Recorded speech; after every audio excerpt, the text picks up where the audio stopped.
Assalamualaikum warahmatullahi wabarakatuh. Excellencies, distinguished participants, ladies and gentlemen, Mr. Andrew Sears, Special Envoy of the World Bank, Mr. Suryo Bambang Sulistyo, Chairman of Kadin. Very good morning to all of you, ladies and gentlemen.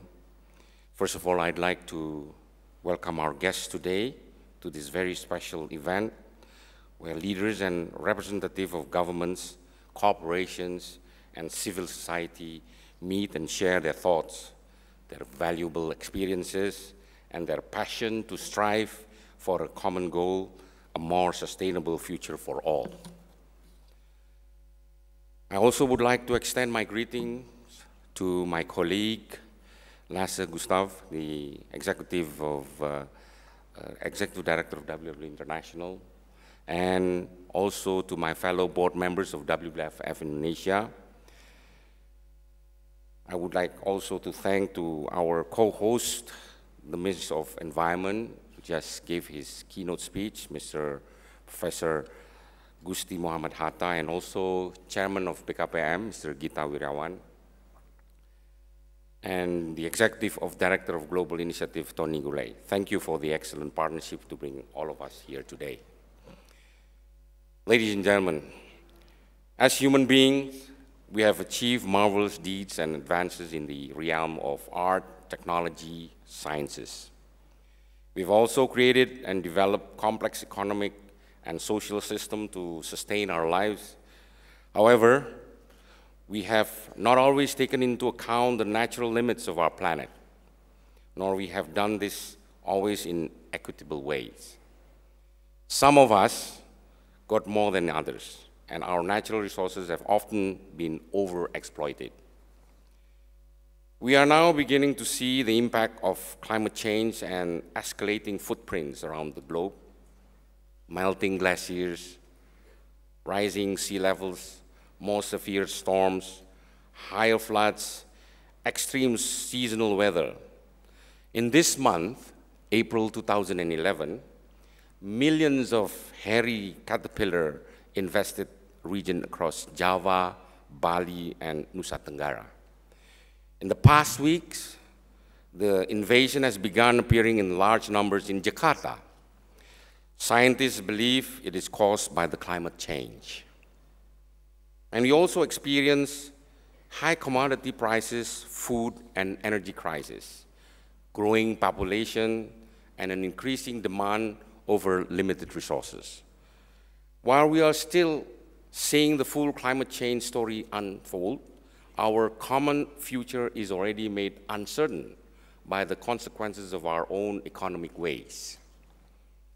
The fact that we are here today at the B4E Global Summit together is a clear indication that we recognize the importance of the natural environment to sustain our welfare, our future economic growth, and our basic human survival. Distinguished participants, ladies and gentlemen, WWF have been working for 50 years to promote sustainability and biodiversity conservation. Over this period, WWF has grown to be one of the largest environmental organizations in the world. Currently, there are more than 1,300 WWF conservation projects and initiatives underway around the world, supported by almost 5 million supporters. In Indonesia, WWF works at fields, landscape, and national level. WWF is present in 26 sites from Aceh to Merauke. Our activities range from helping preserve the habitat of our flagship species like the Javan rhino, to tracking tigers in Sumatran forest, to working with indigenous people in Papua, to map important places and encourage sustainable customary land use on the island. We join with school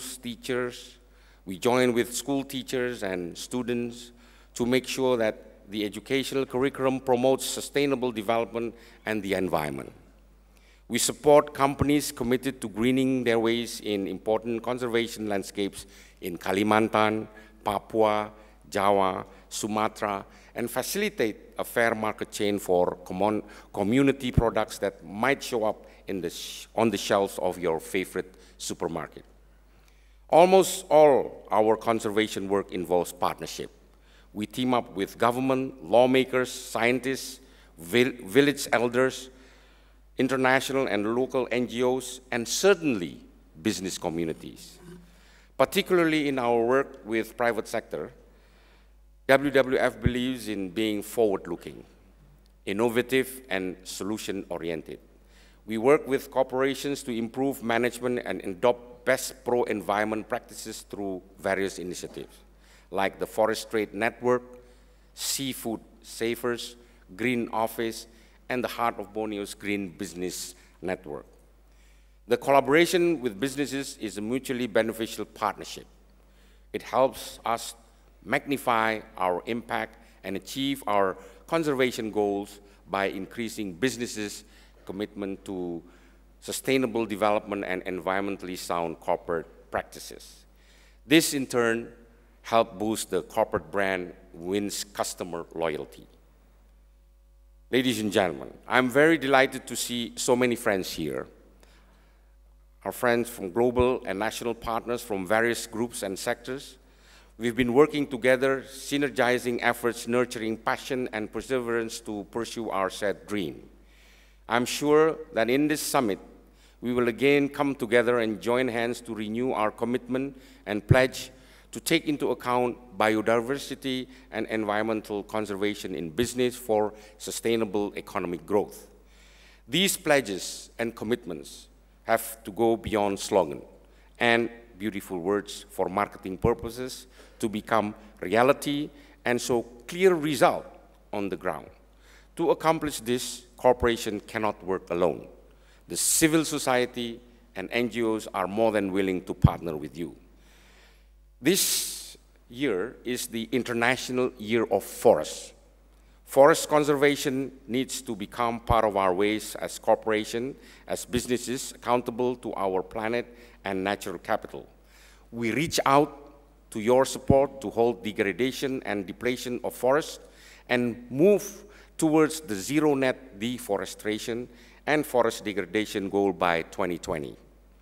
The scale and urgency of the threat require that we tackle this together. What the governor of Central Kalimantan did in pioneering his province to be the first pilot province for the REDD Plus initiative is truly admirable. Mr. Bapak Teras Narang and also Bapak Barnabas Seibu, soon you will not be alone. I heard that many governors are now moving towards the same direction, proposing their provinces for REDD Plus implementation. And to support your efforts, the Minister of Forestry and WWF are arranging a field trip to the province of Central Kalimantan, to Sabangau National Park, to learn how Central Kalimantan has performed successfully in restoring peatland of National Park, which prevent more than 1 million tons of carbon from being emitted in just a 50,000 hectare plot. I'd like to encourage the B4E participant to enroll in this field trip. Ladies and gentlemen, my appreciation goes to the Consumer Goods Forum with their pledge to mobilize collective resources to help achieve the zero net deforestation goal by 2020. I'm impressed with the number of companies operating in Indonesia, such as Carrefour, Nokia, and a company which recently made a strong transformation toward sustainability like PT Smart Tbk. You are all developing and implementing sustainability programs which are in line with zero net deforestation 2020 goal, as well as the government of Indonesia's 26% to 41% GHG reduction emission target. The growing efforts of cooperation towards environmental and economic sustainability are also well reflected in the action of the Indonesian public. On any single day, in the media, there are articles and coverage of environmental issues. The Earth Hour, for example, recent event managed to mobilize and reach millions of people in 5 major cities in Java. With the full support of the government of Jakarta, energy saved in this 1-hour campaign in Jakarta alone was 170 megawatts. A single company like Garuda Indonesia recorded as much as 1 megawatt energy saved during 1-hour Earth campaign. I congratulate Bapak Emir Shah Sattar for this. I also would like to applaud the Minister of Environment. Your work since Professor Emil Salim's time, Pak Rahmat Witular, and now Pak Gusti, has moved the Indonesian public and corporation closer to the environmental concerns and values, prompted us to action in our daily life.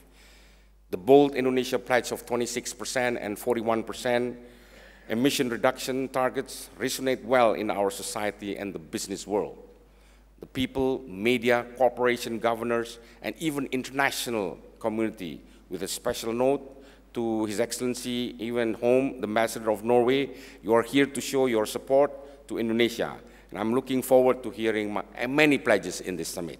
Thank you for your perseverance, passion, and commitment to saving the environment. And thank you for your participation. Wassalamualaikum warahmatullahi wabarakatuh.